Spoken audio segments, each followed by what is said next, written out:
Salam alaikum wa rahmatullahi ta'ala barakatuh, chère maman. Aujourd'hui, Inch'Allah, notre discours, en fait, cette vidéo, elle va être avec vous, contrairement à d'habitude à vos enfants. Donc, bienvenue dans ce nouvel épisode des podcasts dédiés à l'éducation de nos enfants selon les valeurs de l'islam, Inch'Allah. Donc, aujourd'hui, nous allons explorer un outil puissant, un trésor en fait transmis de génération en génération. Alors les histoires avec une morale. Alors les histoires avec une morale.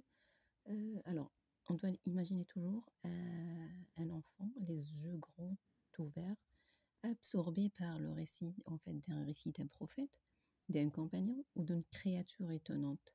Donc les histoires tirées du Coran et de la Sunna ne sont pas de simples contes. Ça veut dire il faut les raconter telles qu'elles sont comme ça. Et elles sont des graines en fait de sagesse. Ces graines de sagesse, on doit les planter dans le cœur de nos enfants pour les guider tout au long de leur vie. En fait, c'est ça, parce que ce qu'on va donner dans leur bas âge à l'enfance, il va être bien greffé dans leur cœur en grandissant. Alors, mais pourquoi les histoires sont-elles si importantes, surtout à notre époque? Donc, dans un monde où les héros modernes sont souvent éphémères, on est d'accord sur ça et parfois ils sont, enfin pas parfois, on va dire même souvent trompeurs.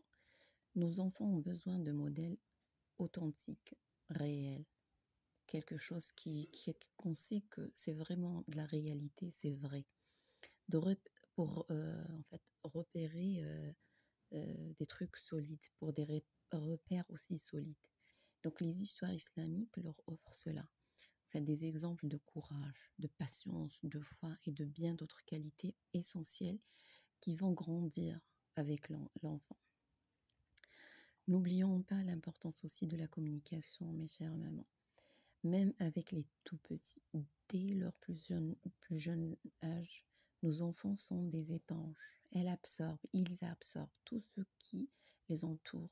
Donc raconter, parler, discuter, expliquer des histoires, c'est créer un lien très fort avec vos enfants, croyez-moi. C'est un moment de partage et de complicité que l'enfant il va garder 1000 fois mieux que l'argent, que les cadeaux, etc., etc. Donc pour un enfant, c'est un moment où vous allez leur montrer que nous sommes là. On est à leur écoute, prêt à répondre à leurs questions et à les guider. Et l'enfant, il aime cet échange-là. Il aime ce moment de partage.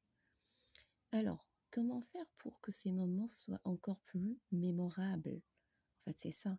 Comment rendre ces moments agréables, durables, qui vont être gardés au fond de leur mémoire? Bon, voici quelques petits conseils. Choisissez déjà des histoires adaptées à l'âge de votre enfant. En discutant, on va toujours avoir des idées, des histoires, des petites histoires en tête. Donc un récit trop complexe risque de le perdre. Il va se perdre en discutant. Tandis qu'une histoire trop simple pourrait l'ennuyer, même s'il faut changer certaines phrases, certains mots pour l'adapter à l'enfant. Ensuite, il faut mettre de la vie dans la voix. Changer la voix. L'enfant, il est attiré par ça.